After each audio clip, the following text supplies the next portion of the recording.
कहानी शुरू होती है उस वक्त से जब देश की राजनीति में एक नई करवट आने वाली थी।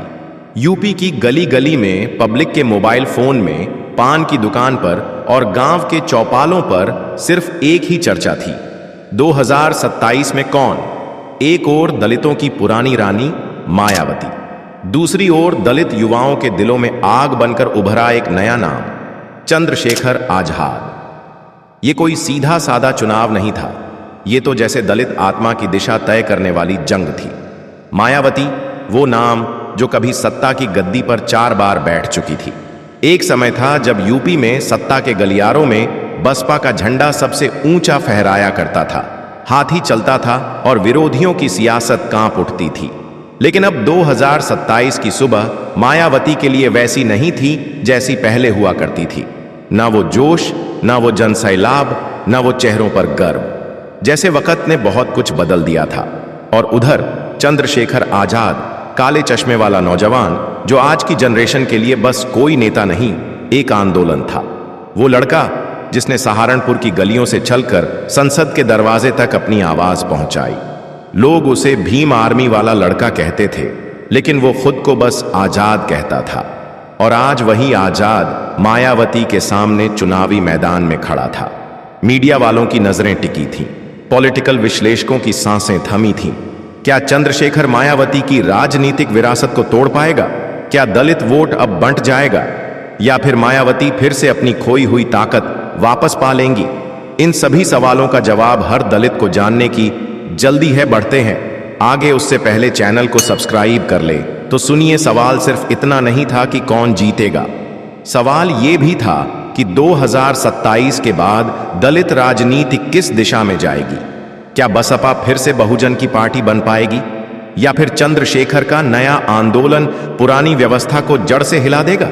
ये चुनाव सिर्फ कुर्सी का नहीं था, ये चुनाव प्रतीक था उस भीतर से उठते तूफान का जो सालों से दलित समाज में पल रहा था, दबा हुआ, कुचला हुआ, लेकिन अब फूटने के लिए तैयार।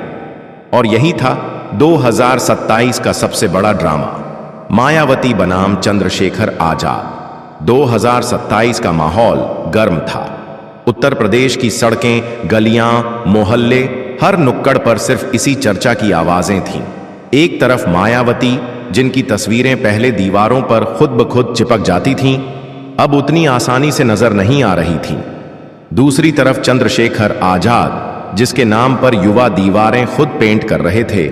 जय भीम, आजाद आ रहा है, अब की बार दलित सरकार। मायावती की राजनीति पुराने ढर्रे पर चल रही थी। उनके भाषणों में वही रटी रटाई लाइनें थीं। हमारी पार्टी सर्वजन हिताय, बहुजन सुखाय की पार्टी है।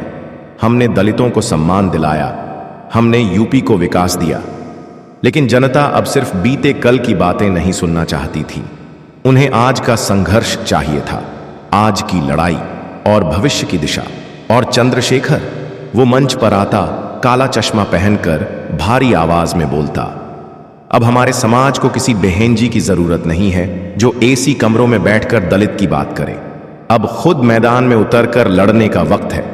लोगों के रोंगटे खड़े हो जाते, युवा तालियां पीटते, लड़कियां जय भीम के नारे लगाती और बूढ़े लोग धीमे से मुस्कुराते, जैसे कोई दबा हुआ सपना फिर से जाग रहा हो।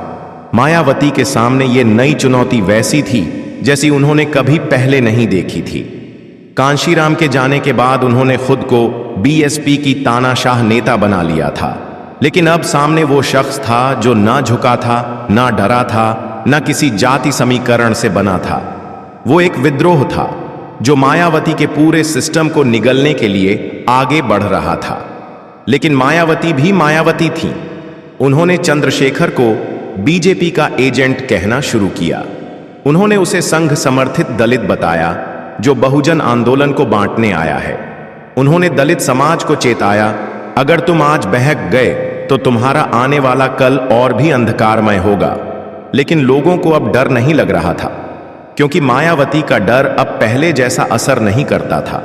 उनके पुराने भाषणों से लोग ऊब चुके थे और चंद्रशेखर की आवाज में उन्हें नई उम्मीद सुनाई दे रही थी। अब चुनाव से पहले की रैलियां तेज हो चुकी थीं। मीडिया में रोज बहसें चल रही थीं। क्या बीएसपी खत्म होने जा रही है? क्या दलित वोटर अब मायावती से आजाद हो चुके हैं? क्या चंद्रशेखर कर पाएंगे वो जो किसी ने नहीं किया? रिपब्लिक, आज तक, एनडीटीवी, सबकी स्क्रीन पर यही चेहरे थे। एक बगल मायावती, दूसरी बगल आजाद। लेकिन असली लड़ाई तो जमीन पर थी। गांवों में, मोहल्लों में, कॉलेजों में, ट्विटर पर, इंस्टाग्राम के रील्स में और व्हाट्सएप के मैसेजों में। एक तरफ बुजुर्ग थे जो कहते मायावती ने ही पहली बार हमें पहचान दी।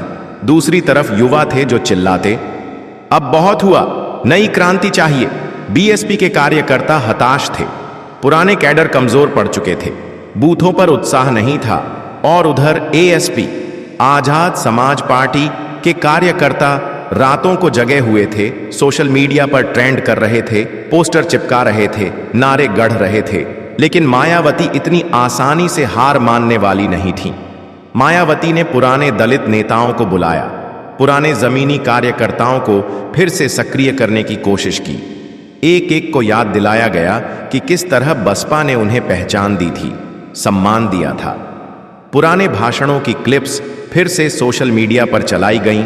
कांशीराम के साथ मंच पर खड़ी मायावती, संसद में गरजती मायावती, पुलिस वालों को हटाने के आदेश देती मुख्यमंत्री मायावती। लेकिन वो सब अब अतीत की बातें लग रही थीं। चंद्रशेखर हर दिन किसी नए गांव, नए शहर में पहुंचता। न कोई बड़ा मंच, न बड़ी गाड़ी। वो पैदल चलता, बाइक पर बैठता, लोगों के घर में जाता, उनके आंगन में बैठता और एक बात बार बार कहता, अब बहुजन समाज का नेता आपके बीच से होगा, आप में से होगा और आपके साथ ही जिएगा। ये बात लोगों के दिल को छू रही थी। बीएसपी अब एक सिस्टम बन चुकी थी, लेकिन वो सिस्टम अब धीरे धीरे जंग खा रहा था।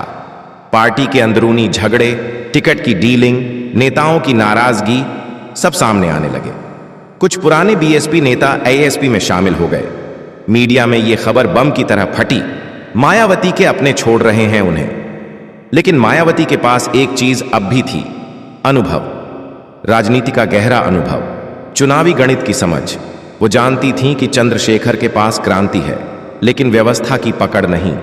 उन्होंने जातिगत समीकरणों की बिसात बिछा दी, यादव वोट बैंक को तोड़ने की कोशिश की, ब्राह्मण सम्मेलन करवाए और साथ ही चंद्रशेखर पर सीधा हमला बोला। ये लड़का सिर्फ सोशल मीडिया का नेता है, जमीन की राजनीति नहीं जानता। लेकिन चंद्रशेखर ने भी पलटवार किया। उसने मायावती की चुप्पी पर सवाल उठाया। जब दलितों पर अत्याचार हो रहा था, बहन जी कहाँ थीं? जब सहारनपुर जल रहा था, बहन जी कहाँ थीं? उसकी ये सीधी टकराव की भाषा लोगों को पसंद आ रही थी। 2027 का चुनावी रण अब पूरी तरह तैयार हो चुका था। एक ओर पुराना गढ़, दूसरी ओर नई लहर। एक तरफ तानाशाही सिस्टम, दूसरी ओर बगावती क्रांति। अब फैसला जनता को करना था और जनता वो भी दो धड़ों में बंटी हुई थी। कोई कहता बहन जी ने बहुत कुछ किया है, बस थोड़ा थक चुकी हैं। कोई कहता अब समय बदल गया है और नेता भी बदलने चाहिए। कई घरों में बाप मायावती का समर्थक था और बेटा चंद्रशेखर का। दलित राजनीति अब घरों के अंदर बहस बन चुकी थी। रात के खाने की थालियों के बीच लोग कहने लगे थे 2027 सिर्फ एक चुनाव नहीं है, ये अगली पीढ़ी की आवाज है। चुनावी तारीख नजदीक आ रही थी। पुलिस प्रशासन, चुनाव आयोग सब हरकत में आ चुके थे। लेकिन असली हरकत लोगों के दिमाग में थी। पहली बार दलित मतदाता के सामने दो चेहरे थे। दोनों दलित, दोनों बड़े, लेकिन दोनों एक दूसरे के उलट। चंद्रशेखर की सभाओं में युवा जोश से भरे हुए नारे लगाते, ना डर ना झुक, आजाद की तरह चल। वो अपने भाषणों में बार बार एक लाइन दोहराता, ये चुनाव बसपा से बदला लेने का मौका नहीं है, ये अपनी किस्मत खुद लिखने का वक्त है। और उसकी इस लाइन ने आग का काम किया। मायावती ने आखिरी हथियार के तौर पर कांशीराम का नाम फिर से दोहराना शुरू किया। हर भाषण में वो कहती, अगर कांशीराम जी होते तो क्या वो किसी और को बीएसपी का चेहरा बनने देते? उन्होंने लोगों की भावनाओं पर वार किया, लेकिन अब वो भावनाएं उतनी तीव्र नहीं थीं। लोग कहते कांशीराम अब इतिहास है, चंद्रशेखर आज का सवाल है। एक रैली में मायावती ने कहा, चंद्रशेखर सिर्फ एक नाटक है, उसे वोट देना मतलब बीजेपी को जीताना है। और इस लाइन पर सोशल मीडिया फट पड़ा। ट्विटर पर ट्रेंड हुआ, बेहन जी कदार, डेन आजाद आएगा, बीएसपी की हार। इंस्टाग्राम रील्स, यूट्यूब शॉर्ट्स और टिकटॉक जैसी जगहों पर आजाद के भाषण क्लिप्स वायरल हो रहे थे।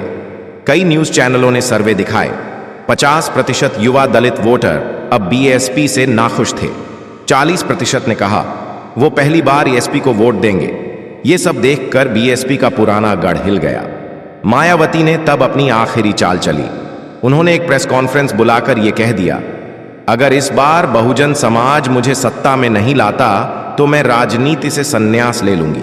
ये लाइन सब अखबारों में थी, टीवी पर थी, पोस्टरों पर थी, लेकिन असर कम हो गया था। लोग कहने लगे अब ये इमोशनल ब्लैकमेल नहीं चलेगा, क्योंकि जनता अब सच में आजादी चाहती थी, सिर्फ सियासी नहीं, विचारों की। 2027 की चुनावी रात आई। एक तरफ बीएसपी का दफ्तर था, जहां पुराने नेता टीवी स्क्रीन के सामने हाथ जोड़े बैठे थे, और दूसरी तरफ एएसपी के वॉर रूम में जोश, डांस, सोशल मीडिया लाइव और मोबाइल चार्जर की लाइनें लगी थीं। रिजल्ट आना शुरू हुआ। पहला सीट चंद्रशेखर की पार्टी आगे, दूसरी सीट बीएसपी पीछे, तीसरी चंद्रशेखर की एएसपी फिर से आगे। टीवी चैनल बदल बदल कर दिखा रहे थे, उत्तर प्रदेश में दलित वोटों का इतिहास बदल रहा है। बीएसपी पहली बार तीसरे नंबर पर खिसक सकती है। क्या मायावती की राजनीति का सूर्यास्त हो गया? चंद्रशेखर अपने गांव में थे, मां के साथ। उनके घर के बाहर हजारों की भीड़ जमा थी। सबकी आंखें टीवी स्क्रीन पर थीं। और फिर आया वो पल। चंद्रशेखर आजाद ने खुद को जीतते हुए देखा, अपनी सीट, अपनी पार्टी और सबसे ज्यादा दलित वोट। उसने कोई नारा नहीं दिया, बस मुस्कुराया और कहा, अब लड़ाई शुरू हुई है। बीएसपी के ऑफिस में सन्नाटा था। मायावती ने कोई बयान नहीं दिया। पार्टी प्रवक्ताओं ने चैनल्स का फोन उठाना बंद कर दिया और सोशल मीडिया पर ट्रेंड हुआ, बाय बाय बहन जी, दलित नेता नाया हाय, आजाद की जीत। और इसके बाद शुरू हुआ एक नया अध्याय। उत्तर प्रदेश की सड़कों पर पोस्टर बदले। दीवारों पर अब हाथी की जगह काले चश्मे वाला चेहरा था। युवाओं के मोबाइल वॉलपेपर बदले। राजनीतिक संवाद बदल गया। लेकिन यह कहानी यहीं खत्म नहीं होती। कुछ हफ्तों बाद चंद्रशेखर लखनऊ के प्रेस क्लब में खड़े थे। भीड़ जमा थी। उन्होंने कहा, मैं कोई सुपरहीरो नहीं हूं, मुझे बनाने वाले आप हैं, और मैं वादा करता हूं कि अब दलितों की आवाज दिल्ली की संसद में सबसे ऊंची होगी। लोगों ने कहा, इतिहास बनते हुए हमने देखा, और मायावती वो राजनीति से संन्यास नहीं ले पाई, क्योंकि एक नेता जब अपनी राजनीति को खुद से बड़ा मान ले तो हार भी मानना मुश्किल हो जाता है। उन्होंने बयान दिया, हमें जनादेश स्वीकार है, हम संगठन को फिर से खड़ा करेंगे। लेकिन जनता ने तय कर लिया था, अब उन्हें बीते कल की जरूरत नहीं, अब वक्त है आजादी का, वो भी चंद्रशेखर आजाद के हाथों में। मायावती की हार के बाद बीएसपी में भूचाल आ गया था। पुराने नेता जो वर्षों से चुप थे, अब खुलकर बोलने लगे। किसी ने कहा, हमने जब भी सलाह दी हमें दरकिनार कर दिया गया। किसी ने आरोप लगाया, बीएसपी अब दलितों की पार्टी नहीं रही, ये Mayawati and family private limited बन गई है। मायावती इन आवाजों से चिढ़ी। उन्होंने पार्टी की इमरजेंसी मीटिंग बुलाई और सबको साफ कहा, जिसे जाना है अभी चला जाए। मैं बीएसपी को फिर से खड़ा करूंगी, चाहे अकेले क्यों ना करना पड़े। लेकिन दूसरी ओर चंद्रशेखर हर दिन मजबूत हो रहा था। उसने सिर्फ दलित ही नहीं, ओबीसी, मुस्लिम और युवाओं को भी साथ जोड़ना शुरू कर दिया। एएसपी अब सिर्फ एक पार्टी नहीं, एक मूवमेंट बन चुकी थी। चंद्रशेखर कहता, हम सिर्फ चुनाव जीतने नहीं आए हैं, हम समाज बदलने आए हैं। उधर दिल्ली भी हलचल में आ गई थी। बीजेपी और कांग्रेस दोनों को अब डर लगने लगा था। कांग्रेस सोचने लगी कि कहीं चंद्रशेखर उनके मुस्लिम वोट बैंक में सेंध तो नहीं लगा लेगा। बीजेपी को डर था कि अगर चंद्रशेखर दलित और पिछड़ों को साथ ले आया तो उत्तर भारत की राजनीति में भगवा रंग फीका पड़ सकता है। अब शुरू हुई असली साजिशों की राजनीति। चंद्रशेखर की रैलियों पर प्रतिबंध लगने लगे। उसके कार्यकर्ताओं को गिरफ्तार किया जाने लगा। सोशल मीडिया पोस्ट पर एफआईआर होने लगी। लेकिन अब जनता भी समझ चुकी थी, जिसे सत्ता डराने लगे, समझो वही सही दिशा में चल रहा है। चंद्रशेखर ने खुलकर कहा, मुझे डराओ मत, मैं जेल में पैदा नहीं हुआ, लेकिन जेल जाने से नहीं डरता। ये लाइन वायरल हो गई। मायावती ने फिर एक बयान दिया, चंद्रशेखर, अगर दलित समाज के लिए इतना ही लड़ाकू है तो वो बीएसपी में क्यों नहीं आता? चंद्रशेखर ने मुस्कुराकर जवाब दिया, जिस घर की छत ढह चुकी हो उसमें वापस कौन लौटता है? अब तक जो बात धीरे धीरे हो रही थी वो अब जोर से कही जाने लगी। 2029 में चंद्रशेखर प्रधानमंत्री पद के दावेदार हो सकते हैं। ये सुनते ही राजनीतिक गलियारों में खलबली मच गई। सत्ता की भूख, जातियों का समीकरण और चंद्रशेखर बनाम संपूर्ण राजनीतिक व्यवस्था। 2028 के आते आते दिल्ली की राजनीतिक गलियों में एक नई फुसफुसाहट चलने लगी। क्या दलित नेता पहली बार राष्ट्रीय राजनीति में पीएम पद का दावेदार हो सकता है? पहले यह हंसी में उड़ा दी गई बात थी, लेकिन अब संसद के गलियारों में गंभीरता से कही जाने लगी। बीजेपी के रणनीतिकारों ने बैठकों पर बैठकों का सिलसिला शुरू कर दिया। कांग्रेस के थिंक टैंक ने कहा, अगर हम अभी नहीं चेते तो हमें एक नया कांशीराम मिल जाएगा, और इस बार वो युवा है, स्मार्ट है और इंटरनेट वाला है। चंद्रशेखर ने 2028 की शुरुआत में एक ऐतिहासिक रैली बुलाई, नई आजादी मार्च। दिल्ली के रामलीला मैदान में लाखों की भीड़ जमा हुई। कोई गाड़ी से नहीं आया था, कोई हेलीकॉप्टर से नहीं उतारा था, हर कोई पैदल, बस या ट्रेन से आया था, वो भी अपने खर्चे पर। मंच पर चढ़ते वक्त चंद्रशेखर के साथ कोई सुपरस्टार नहीं था, कोई दिग्गज नेता नहीं था, बस उसके साथ थी जनता। उसने कहा, अगर देश की 30% आबादी दलित है तो क्या हमारा एक भी प्रधानमंत्री बनना ज्यादती है? तालियां गूंज उठी और फिर उसने एक बात कही जिसने इतिहास रच दिया, अगर 2029 में जनता चाहे तो मैं प्रधानमंत्री बनने के लिए तैयार हूं। भीड़ में एक सेकंड को सन्नाटा छा गया। फिर जो नारे लगे उन्होंने दिल्ली की दीवारों को हिला दिया। आजाद को लाओ, बदलाव बचाओ, दलित का बेटा देश चलाएगा। उधर मायावती के बंगले में सन्नाटा था। वो ये सोच रही थी, जिस लड़के को मैंने कभी देखा तक नहीं, वो मेरे ही सपने को मुझसे छीन रहा है। उनके पुराने नेता अब साफ कहने लगे थे, बीएसपी अब सिर्फ स्मृति बनती जा रही है। बीजेपी ने इस बीच नया कार्ड खेला, दलित चेहरों को मंत्रिमंडल में बढ़ाना शुरू कर दिया। कुछ दलित आईएएस अफसरों को राज्यपाल बनाया गया। टीवी पर दलित सम्मान योजना के विज्ञापन चलने लगे। पीएम ने एक भाषण में कहा, हम सबके हैं, सबका साथ, सबका विकास, सबका विश्वास। लेकिन जनता को अब प्रचार से ज्यादा बदलाव चाहिए था। 2028 के आखिरी महीने थे, देश भर में हवा चल रही थी। 2029 में कुछ नया होगा, नया नेता, नई सोच, नई सरकार, और इस हवा की वजह था सिर्फ एक नाम, चंद्रशेखर आजाद। बीजेपी ने पहले कोशिश की कि चंद्रशेखर को अपने साथ जोड़े। ऑफ द रिकॉर्ड बातचीत की गई, कहा गया, आप गठबंधन करें, हम डिप्टी पीएम बना देंगे। लेकिन चंद्रशेखर मुस्कुराया और बोला, जिसने बचपन में भेदभाव झेला हो वो किसी सौदे पर अपना सपना नहीं बेचता।